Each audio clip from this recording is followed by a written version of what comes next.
Bonjour chers spectateurs. Pour nous tous, il n'est pas nouveau que l'humanité pollue la nature environnante de manière constante et efficace depuis déjà quelques siècles. Les véhicules sont une source de pollution. Ils rejettent des gaz d'échappement, usent leurs pneus, produisent de la poussière des freins, etc. Lors de leur fabrication, une quantité de CO2 critiquée par les écologistes est aussi émise dans l'atmosphère. How dare you! Dans le monde moderne, une tendance écologique s'est installée et beaucoup cherchent à résoudre le problème de la pollution excessive. Certains aiment les voitures électriques, d'autres montent des gazogènes, d'autres encore convertissent leur voiture à l'alcool. Certains misent sur la fusion thermonucléaire, d'autres voient l'hydrogène comme carburant du futur. Nous allons justement en parler aujourd'hui. Nous explorerons l'histoire, verrons quand l'homme a obtenu cet élément à l'état pur, qui a inventé le premier moteur à hydrogène, etc.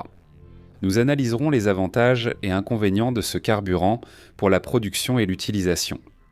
Et nous essaierons ensemble de clarifier si l'hydrogène est vraiment cet avenir radieux qu'on nous promet. Vous êtes sur la chaîne Crossmota, bon visionnage. D'ici 2050, il ne restera en Corée du Sud que des voitures électriques et à hydrogène. Nous rendons les moteurs à hydrogène plus écologiques, mais il manque de stations de ravitaillement en hydrogène dans le pays. Est-ce l'avenir car c'est la première voiture à pile à hydrogène produite en série? Автомобиль на водороде создали в России. Hydrogen is now gaining ground as a pathway to clean energy. L'hydrogène, symbole chimique H, du latin hydrogenium, est un élément chimique de la première période de la table périodique de Mendeleïev avec le numéro atomique 1. L'hydrogène est la substance chimique la plus répandue dans l'univers, représentant 75% de la masse de toute la matière baryonique. Les étoiles, à l'exception des étoiles compactes, sont principalement composées de plasma d'hydrogène. L'hydrogène est l'élément le plus léger du tableau périodique.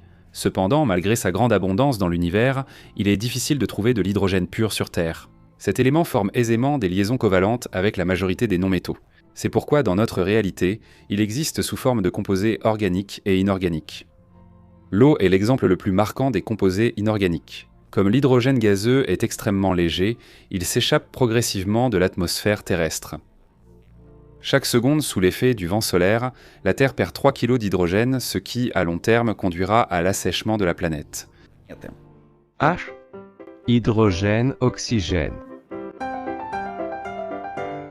Puisque l'hydrogène sur Terre se trouve principalement sous forme de composés moléculaires, il n'a donc été découvert que relativement tard. L'émission d'un gaz inflammable lors de la réaction entre métaux et acides a été observée dès le XVIe siècle, lors de la naissance de la chimie comme science. En 1766, le célèbre scientifique anglais Henry Cavendish a mené une réaction entre le zinc et l'acide chlorhydrique et a étudié le gaz inflammable obtenu à la suite de cette réaction. Cavendish l'a appelé air inflammable. Lorsqu'on brûlait ce gaz, il produisait de l'eau, cependant Henry n'a pas tiré les bonnes conclusions de ses recherches et n'a pas compris qu'il avait découvert une nouvelle substance. Le chimiste et naturaliste français Antoine Lavoisier, avec l'ingénieur Jean Mignot et à l'aide de gazomètres spéciaux, ont réalisé la synthèse de l'eau en 1783. Et ensuite son analyse par la décomposition de la vapeur d'eau à l'aide de fer chauffé au rouge. Ainsi, les scientifiques ont pu tirer les bonnes conclusions.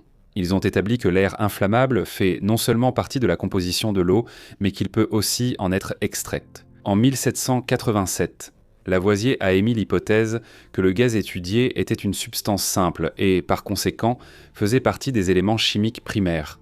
Il l'a appelé hydrogène, ce qui signifie littéralement qui engendre l'eau.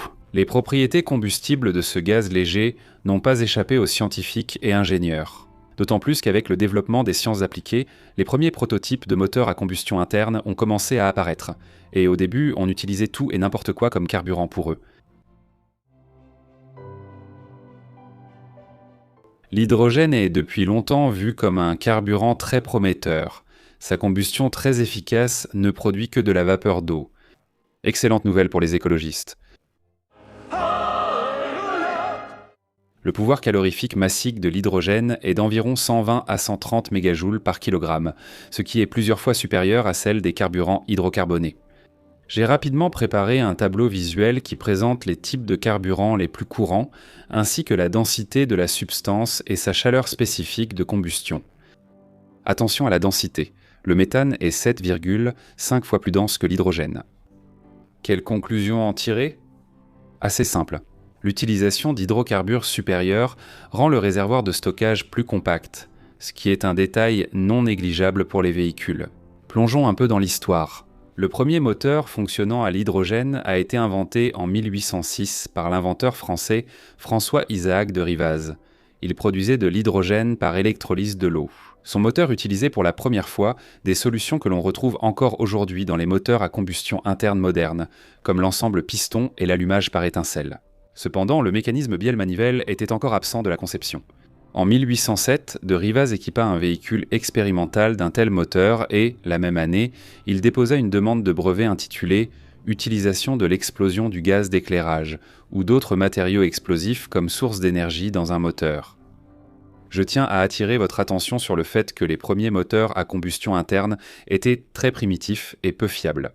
Et c'était déjà considéré comme un succès s'il fonctionnait de manière autonome pendant au moins 20 ou 30 secondes. Ce n'est qu'après de nombreux essais et le travail de milliers d'ingénieurs que l'humanité a pu créer des moteurs parcourant 1 million de kilomètres. Le premier brevet pour un moteur à hydrogène a été délivré au Royaume-Uni en 1841. En 1852, en Allemagne, un moteur à combustion interne, fonctionnant à l'air et à l'hydrogène, a été construit. 8 ans plus tard, en 1860, l'inventeur français Étienne Lenoir a construit l'hippomobile, dont les premières versions fonctionnaient à l'hydrogène.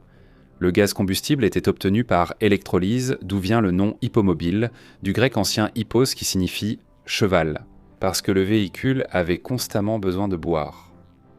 Plus tard, la voiture de Lenoir a été adaptée pour fonctionner au gaz d'éclairage et au gaz de houille, et ces modèles ont rencontré un certain succès auprès des acheteurs. Ainsi, l'une des voitures de Lenoir a été créée pour la cour de l'empereur russe Alexandre II. En 1862, Lenoir a testé l'hippomobile, parcourant 18 km près de Paris. Avec les arrêts, le trajet a pris 3 heures et consommé beaucoup de carburant. En 1933, la compagnie norvégienne de pétrole, de gaz et de métallurgie Norsk Hydropower a converti l'un de ses petits camions pour fonctionner à l'hydrogène. L'élément chimique était extrait par reformage de l'ammoniac et acheminé vers le moteur. À Leningrad, durant le blocus, environ 600 ballons captifs utilisaient un mélange d'air et d'hydrogène. Cette solution a été proposée par le technicien militaire Boris Shchelich pour résoudre le problème de la pénurie d'essence, qui était déjà devenu rare à l'automne 1941.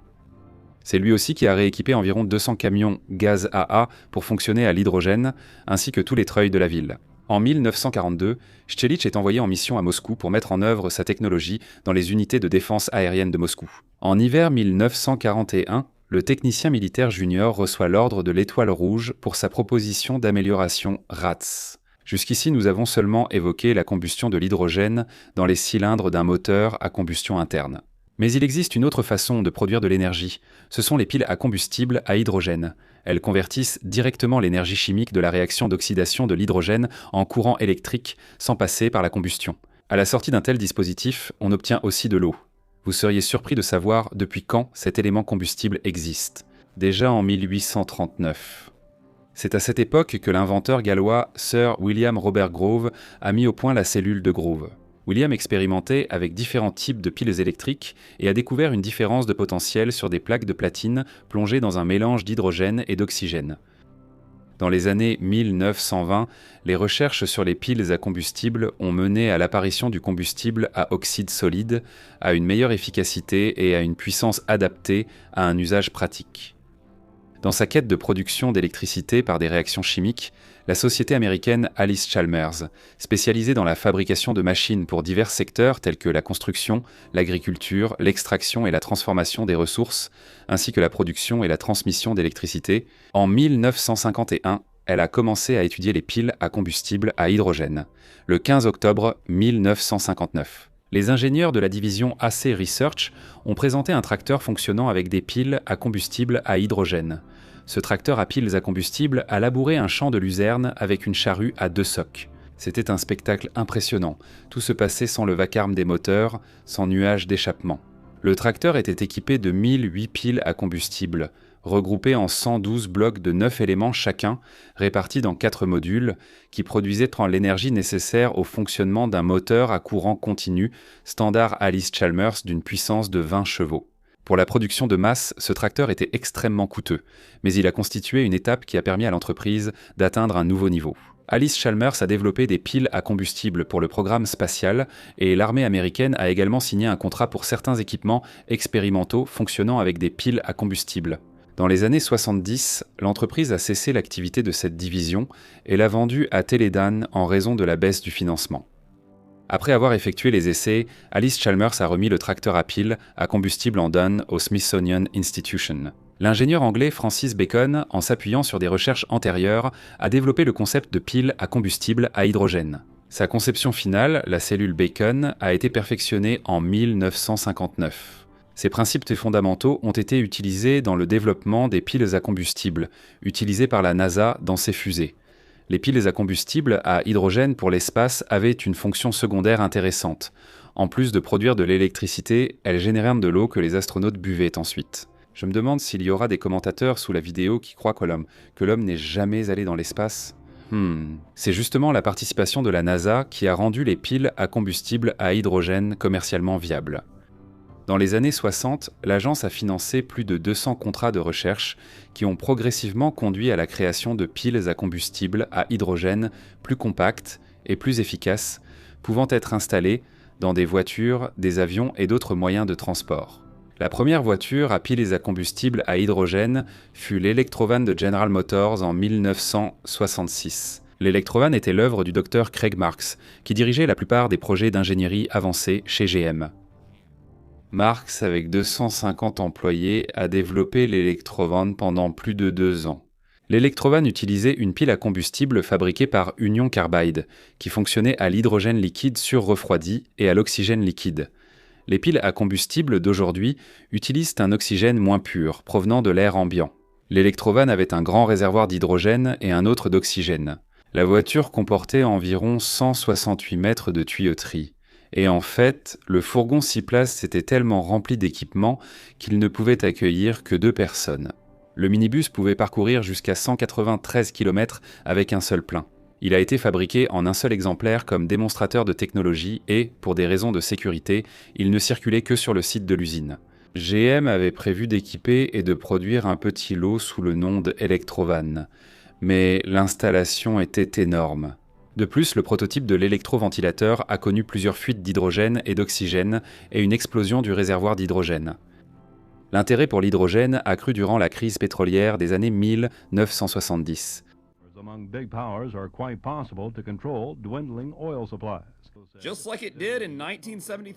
Lorsqu'un embargo pétrolier de l'OPEP a provoqué une pénurie internationale et a bouleversé le marché. Dans les années 70, en Union soviétique, des travaux étaient également menés sur la création de prototypes d'équipements fonctionnant à l'hydrogène.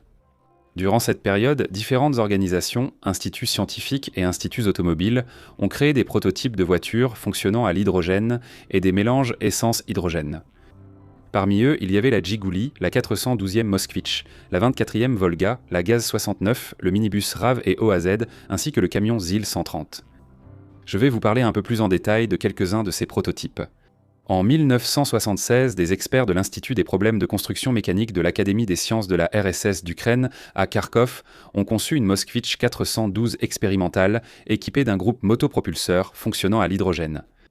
En plus du réservoir d'essence habituel, un mini-réacteur avec des éléments catalytiques a été ajouté à la berline soviétique. L'eau traversait ce réacteur, se décomposait en hydrogène et oxygène, puis brûlait dans les cylindres du moteur à combustion interne. Il est à noter que le système d'alimentation en hydrogène a été installé en parallèle avec le système d'essence standard. Chez nous, à partir de 1976, des travaux ont été menés pour convertir le minibus RAV 2203 à l'utilisation de carburant à hydrogène.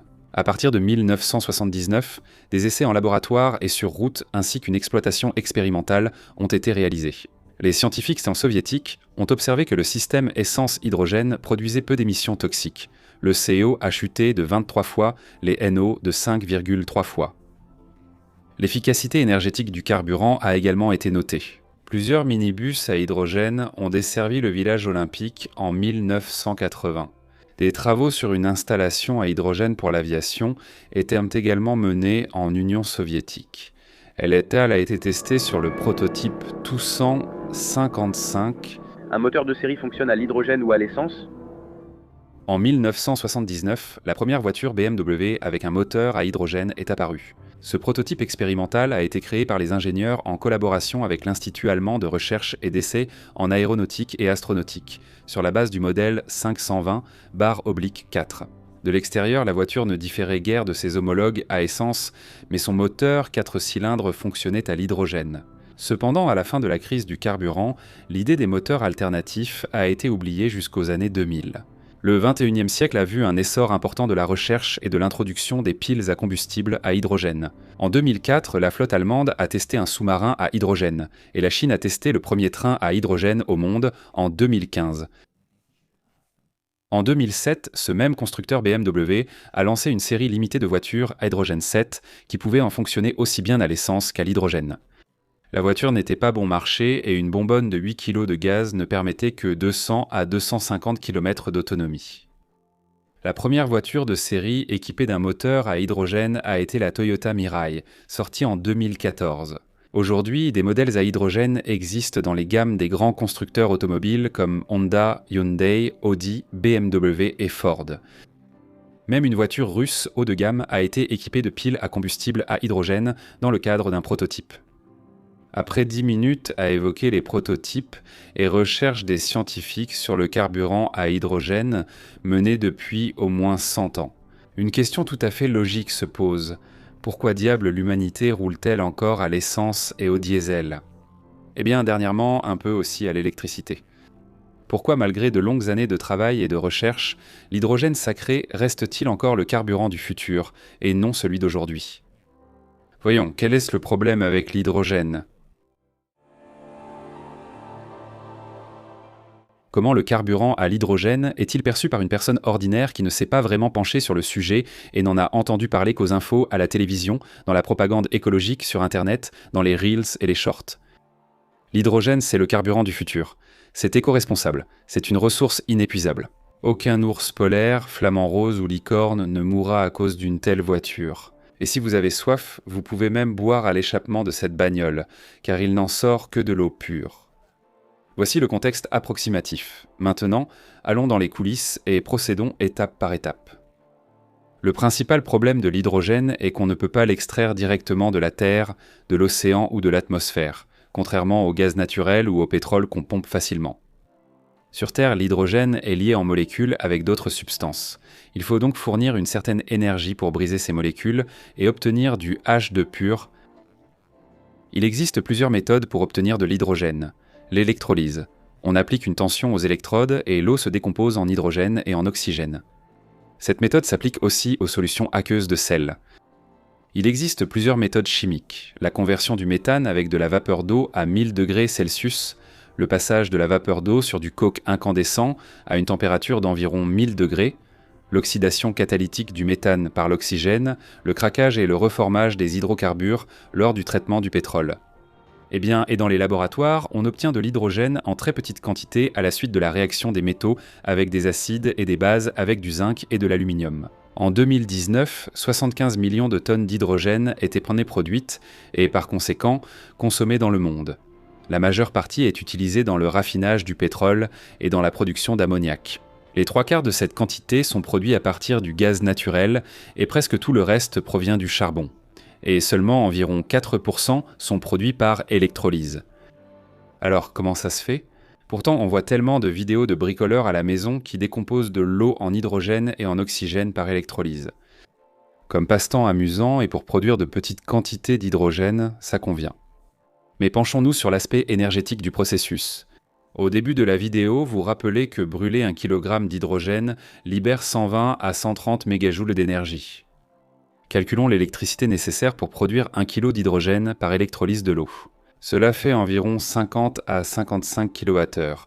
Si on convertit cela en mégajoules, on obtient 180 à 198.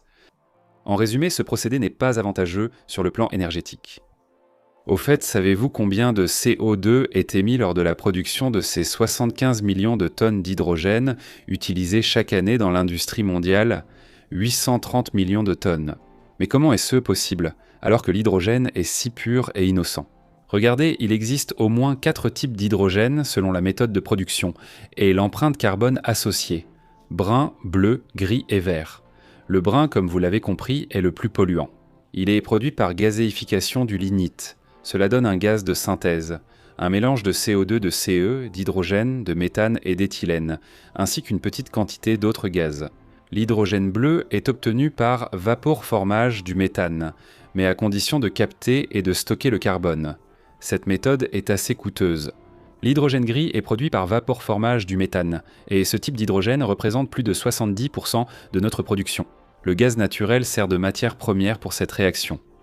L'hydrogène vert est le plus pur et il est produit par électrolyse, à condition que l'électricité provienne de sources d'énergie renouvelables, telles que l'énergie éolienne, solaire et hydraulique. Et il n'y a pas d'émissions de CO2. Cependant, les émissions liées à la fabrication et à l'installation de ces installations ne sont pas prises en compte.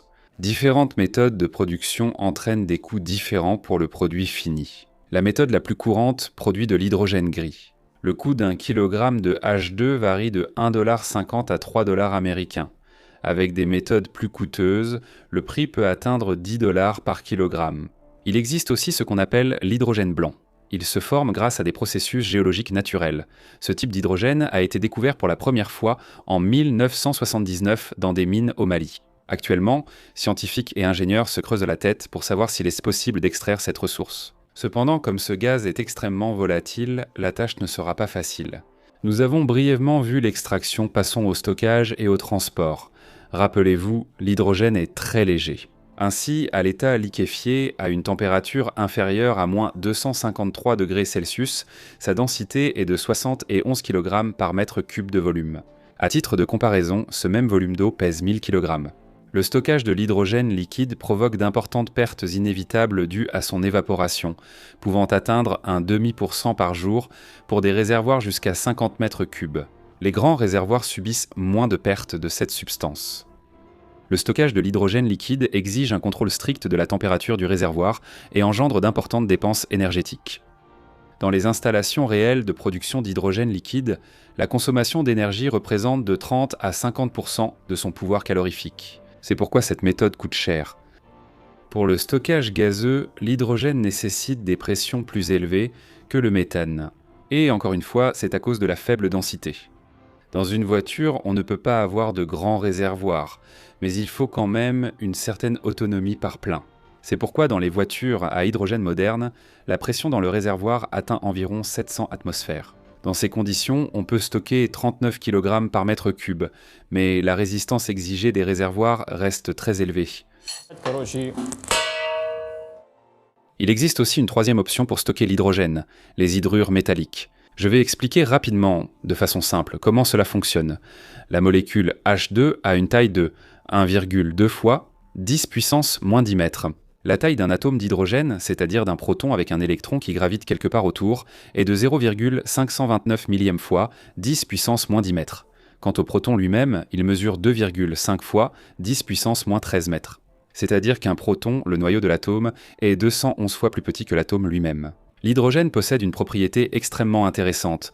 Au contact de certains métaux et alliages, il perd ses électrons et il ne reste en fait que des protons purs, qui s'intègrent dans le réseau cristallin.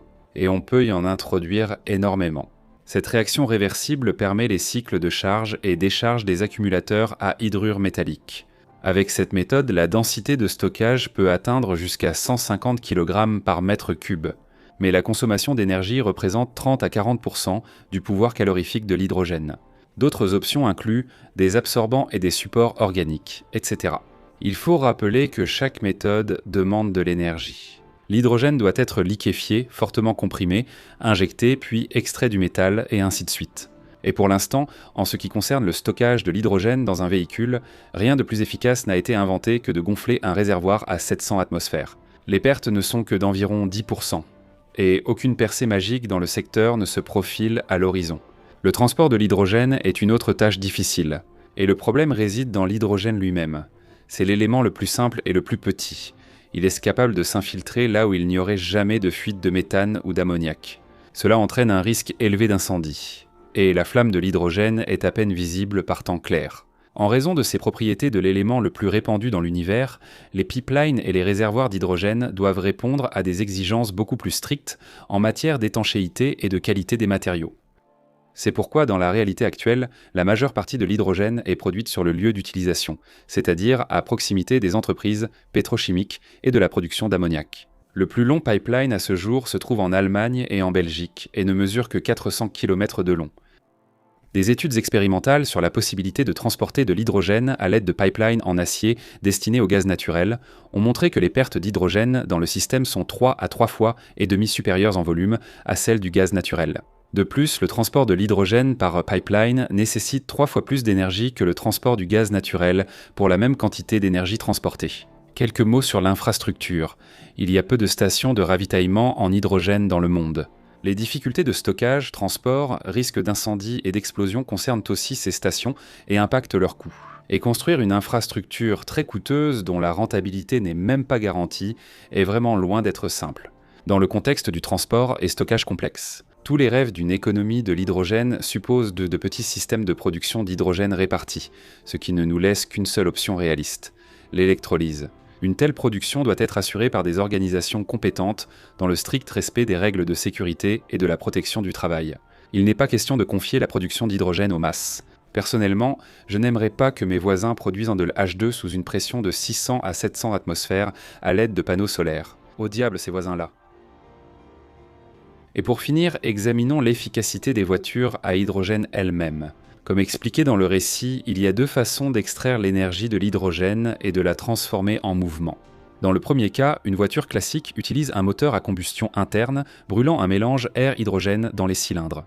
Cependant, il y a des problèmes. Sans modification du moteur à combustion interne, la puissance baisse de 20 à 35%. Si l'on apporte des modifications au système d'allumage, on peut même obtenir une puissance supérieure de 10 à 15%. Cependant, dans ce cas, la température de la chambre de combustion augmente ainsi que le risque de brûler les soupapes. Vous vous rappelez que l'hydrogène est très petit. Ainsi, aux températures et pressions présentes dans la chambre de combustion, il peut pénétrer dans les métaux dont le moteur est fait, ce qui réduit leurs propriétés mécaniques. En bref, un moteur à combustion interne fonctionnant à l'hydrogène s'use beaucoup plus rapidement, il n'est même pas question de moteur capable de tenir 1 million de kilomètres. Donc le moteur à combustion interne est mal adapté pour fonctionner à l'hydrogène. Je ne me laisserai pas trop séduire par la présentation du nouveau moteur à hydrogène de Toyota. Et enfin, dans la réalité actuelle, où 95% de tout l'hydrogène provient des hydrocarbures fossiles comme le gaz, le pétrole et le charbon, il est économiquement plus rentable de brûler directement ces hydrocarbures dans le moteur. Maintenant, c'est au tour des piles à combustible. En fait, nous avons une voiture hybride dans laquelle l'hydrogène est transformé en électricité. Cela signifie que pour rouler sur route, il faut en plus de l'hydrogène une batterie nécessaire aux besoins des piles à combustible, des autres systèmes du véhicule, pour réguler la production, la consommation d'électricité et la récupération d'énergie. Les cellules modernes ont un rendement de 50 à 55%, et cela n'est pas loin de la limite théorique de 83% pour une pile à combustible idéale selon la fonction de Gibbs. Prenons un rendement de 50%, c'est mieux qu'un moteur à combustion interne, mais attendez. En tenant compte de toutes les pertes dans la chaîne, à partir des panneaux solaires et des éoliennes, de l'électrolyse de l'eau, du transport, du stockage de l'hydrogène, de la production d'électricité par la pile à combustible et des pertes dans les moteurs électriques, on atteint finalement un rendement d'environ 22%. Et cette chaîne a été calculée pour l'hydrogène vert. Nous ne voulons tout de même pas détruire la planète avec des émissions polluantes. Les moteurs à combustion interne modernes des voitures ont un rendement de 30 à 35%. On obtient donc à peu près la même efficacité que celle des voitures électriques, si l'on considère toute la chaîne depuis la combustion du carburant dans une centrale thermique jusqu'au déplacement du véhicule. Vous vous souvenez des calculs d'Assafiev dans l'épisode sur Tesla ? Et ce rendement a été calculé dans les conditions de stockage de l'hydrogène à l'état gazeux dans une bouteille. Mais si l'on considère le stockage sous forme métallique, d'hydrure ou sous forme liquéfiée, le rendement chute à 13-14%. La voiture à hydrogène offre seulement un ravitaillement plus rapide que les véhicules électriques à batterie. Mais ce gain justifie-t-il une telle inefficacité ? Les voitures à pile à combustible coûtent un bras, car leurs cellules utilisent du platine et du palladium, des métaux coûteux. Il faut aussi se rappeler que les piles à combustible sont très exigeantes quant à la pureté de l'hydrogène. Par exemple, les impuretés de CO, qui se trouvent dans le hydrogène brun, gris et bleu, réduisent considérablement l'efficacité des cellules. Le CO est pour elles ce qu'on appelle un poison catalytique.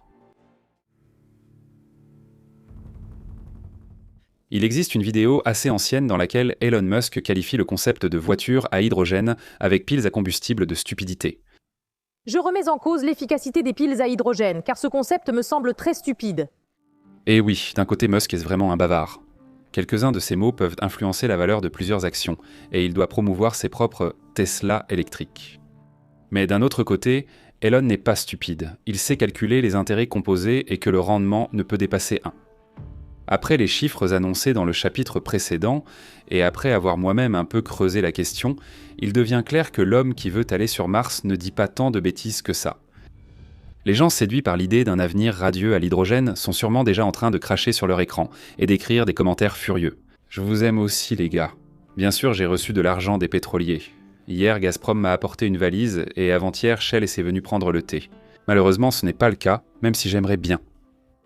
On peut affirmer autant qu'on veut qu'ils vont installer plein d'éoliennes et de panneaux solaires, que toute l'énergie sera verte et que tout ira bien. Et alors, il y aura plein d'hydrogène vert. Et il deviendra moins cher, les voitures à hydrogène deviendront plus répandues et moins chères à produire, et l'infrastructure de ravitaillement suivra. Mais tout cela implique des dépenses financières tellement folles que même dans des conditions idéales, sans crise, sans guerre, sans catastrophe, une telle transition prendra au moins un demi-siècle. L'hydrogène blanc pourrait théoriquement améliorer l'avenir de l'hydrogène. Il paraît qu'au Kansas, il prévoit de forer un puits d'essai en 2025. Seul le temps dira si une extraction rentable est possible. Je pense que ce sera très difficile. Comme vous le voyez, le diable se cache dans les détails. Et il ne se cache pas vraiment si on regarde d'un peu plus près. En fait, nous avons une technologie qui a déjà atteint ses limites physiques et chimiques. Une technologie qui permet aux politiciens et populistes de gagner en popularité et d'améliorer leurs sondages avant les élections, tandis que certains en profitent pour détourner des budgets sous couvert de développement. Et l'écologie, c'est juste un joli paravent. Voilà, c'est à peu près ça.